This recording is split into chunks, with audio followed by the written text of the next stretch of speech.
What's going on, y'all, man? It's your boy Dre, ONYX, Rockstar Dre in the building, Gazer Dre in the building. Shout out Illuminati, Gazer.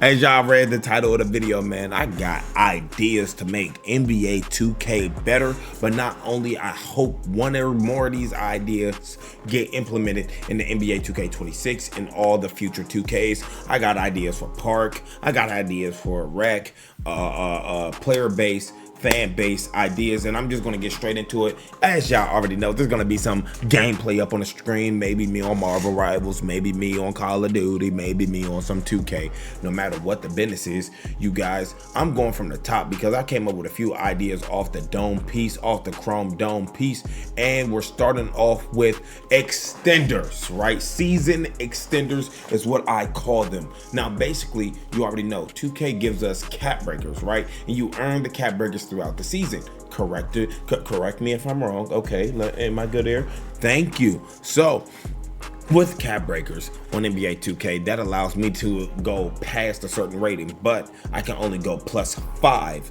past that certain rating, right? Which is okay. It's cool. They didn't want it to be broken. However, season extenders allows me to go past that rating.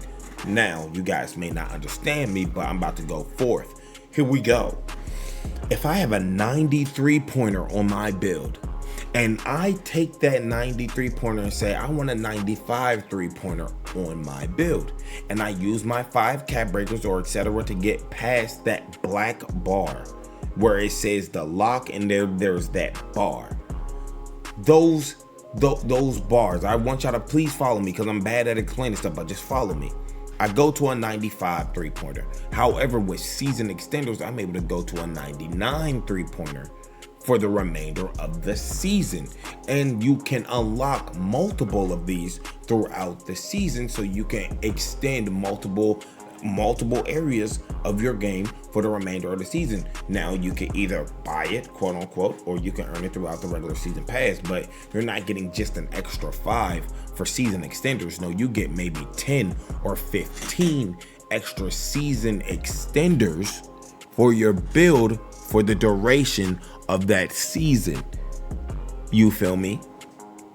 And you can unlock 5 at level 20, another 5 at level 30, another 5 at level 35. And then I can extend my ratings throughout the season also while getting those badges and attributes and etc. and so forth. And then they just lock back once the season is over. Boom, simple idea, simple concept. That would incentivize me to play the game more. That would incentivize me to play or get to level 40 quick if I know for a fact that I can get a season extender and go from whatever I had with my cap breakers on my build and be able to extend past a certain rating already and be able to access the badges and the animations that come forth with that rating for the duration of the season, and then you just lock it back and I'm able to earn it again. That's something that's going to get me on the game that may get boring eventually, but shit, that's going to incentivize me to play a little bit more. And once again, call these season extenders because they're going to only be for the duration of the season. On to the rec. Y'all already know what is going on. Straight into the business. Now, I said the rec is boring.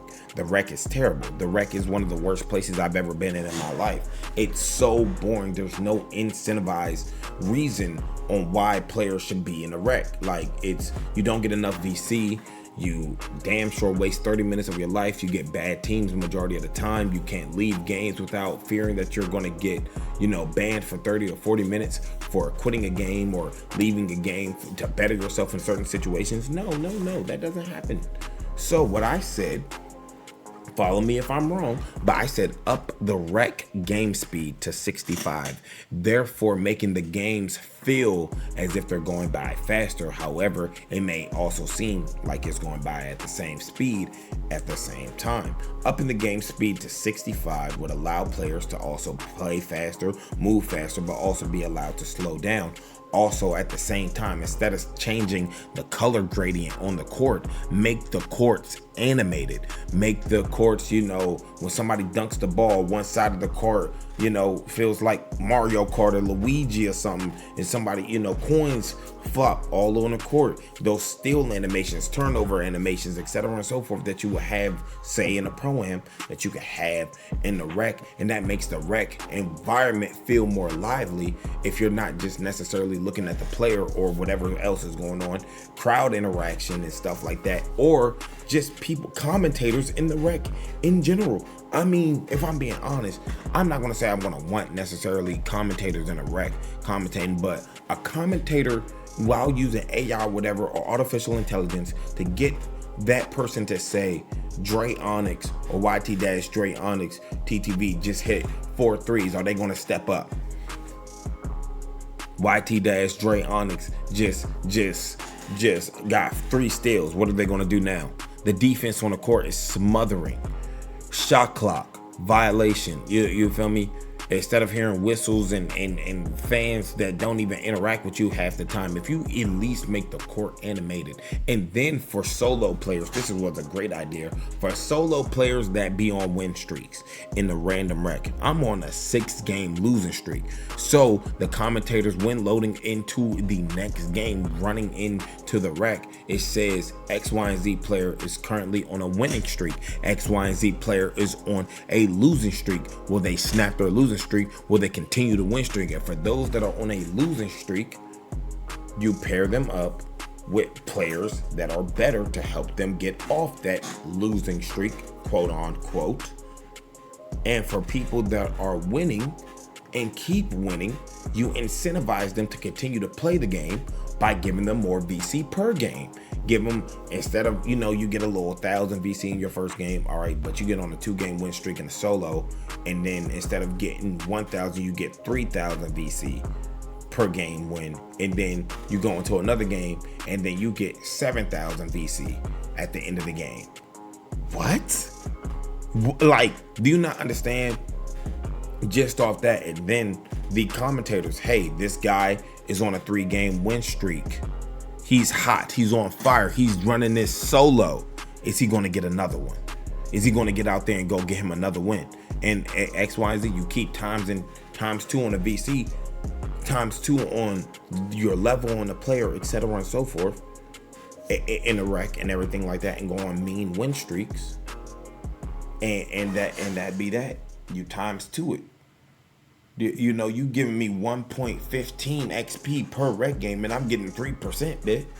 Like, all I play is rec, but if you're incentivizing me to play rec and make it a more appealing area to be in, more people not only are going to be able to watch that type of content and be able to be in that type of game, but also for those that are winning, they get to reap the benefits. And then also allowing players not to have to wear those these weak ass uniforms you motherfuckers be making. I'm not gonna lie to you. Now, once again, this is just a rant little video, whatever the case may be, a little yap session of things that can make the game better, more playable, but also adding a report feature right directly in the game. Why, when I load up into the game and there's somebody who's selling my bag and they're able to sell my bag for 30 whole minutes, and I have to wait and get out the game, back out the lobby, find their name as fast as I can to report them for cheating and exploiting, or I can just press the menu while I'm in the rec, go to their name, go to the report feature and say cheating and exploiting, throwing the game, etc. and so forth, and be able to show you guys a 15 second, 2 minutes, the last 10 minutes of a clip, and show you that somebody was selling me, throwing my game, selling my bag, selling my parlay, selling out of bounds, throwing the ball out of bounds, missing shots, pulling stupid shots, going up on 3 or 4 people, and then you guys give them the business, get them off the game. That way we clean up our community, right? That way we clean up our community. You get to see proof and don't have to run it by AI, because some AI is going to get it wrong. But if you run it in front of actual eyes and see that either somebody's cheating, griefing you, selling you, that's going to clean up the community and make people play better and incentivize more good players to be on the game and get rid of the bad players that are on the game. I'm not going to get matched up with bad players no more. They're going to not be on the game anymore. Also, if somebody gets multiple reports within one game. If you report a certain individual multiple times in one game, they automatically get booted, or a pop-up message pops up on your screen saying, hey, is this player like, you know, bad, and you bench them. You physically go in and you in the game and you see the player walking and they're sitting down on a bench and they're in timeout for the remainder of the quarter or remainder of the game or whatever the case may be, and a sub or an AI comes in for that player at the same rating, same level or something like that, or you know, that is better and could help the team win using the artificial intelligence of the computer. Bam, idea for free, no money. I want to get paid for all my ideas, by the way. You know, it's crazy that the game is even, it hasn't gotten to this point. Like the fact that you're adding bare bones, not a fucking thing to the game, it is frustrating. You make people slave for VC. You know, playing Proving Grounds for 300 VC in a 5v5 game is crazy. Playing for 1,000 VC in a random rec game is bonkers to me. When, like, say if there's a shirt that I want to buy within the game, like, VC should be in abundance. People playing the game, you should rather have a player base than a base that spends every single last bit of their dollar making builds and shit. I'd rather play the game for hours on end and earn X, Y, and Z amount of VC and upgrade a new build than buying it. But obviously I get how the world is. You want me to spend every last dollar I have, bitch. It's all good. Anyways, last thing about the rec, add a shut it down feature. Adding a shut it down feature like how you have on those side quest courts, when you go up by a certain amount of points and they shut it down, the game automatically ends. The game automatically ends. And you are able to then move on and get on into your next game. Add the same feature in the rec. For teams that go up by 20, 25, or 30 or more, add the shut it down feature. That way, if I'm on a bad team, I can get out the game quicker and move on to the next phase of operations. I can report the player that was selling me faster, or simply put, I can just move on to the next thing of choice and not feel like I'm wasting 30 minutes of my life. Duh, Mike Wang, duh, Ronnie2K, it's not rocket science. Why am I wasting 30 minutes of my life getting blown up by 30, knowing damn well my team is not going to come back? You put me on a bad team, you match make me with bad people, let me go ahead about my businesses and move on forth from the wreck. Now, park. This is my favorite last little bit of information that I believe would, you know, like I said, this is y'all gonna love what I'm gonna say instantly. Now, add a happy hour in 2K. Add a happy hour in 2K that makes clothes, other items, Gatorade, etc. in the park 75 to 85% off. That will incentivize players to not only get on a game, but also, you know, if they are in a game where it's a happy hour on the game, they can buy their stuff. Things that cost a foot in the fucking leg to get won't cost a leg within that hour. You got to be on the game now. That's the give and take of it. If you're not on the game in this time, you don't reap this benefit. If you are, here you go. All right. And then that's something little, but that's something that will mean so much to the consumer that has to spend 3,000 VC for a bundle of 10, or I can spend like 700, get that same bundle of 10 and just make my VC back or something. The cost of this shit is fucking stupid. Like, you want, the goal for the game really looks like you just want people to spend their money to buy clothes with that. Spend your real money to buy virtual clothes in the game. Like what are we talking about? What are we actually doing? But on top of that as well, this is my favoriteest thing ever. For the park, for the 2s courts and the 3s courts, make the parks extremely much more smaller, extremely much more compact. That will limit the level of design that you people have to do, limit the level of adding this, that, and the fucking third to the park. Make them all the same park, by the way, like how you already do, but make it just 2 2v2 courts.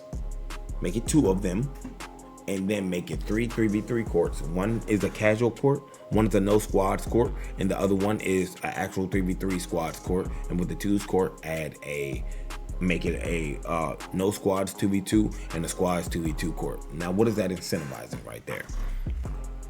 Not only for people that aren't big content creators, for people that aren't big content creators, they're going to be able to get games back to back to back.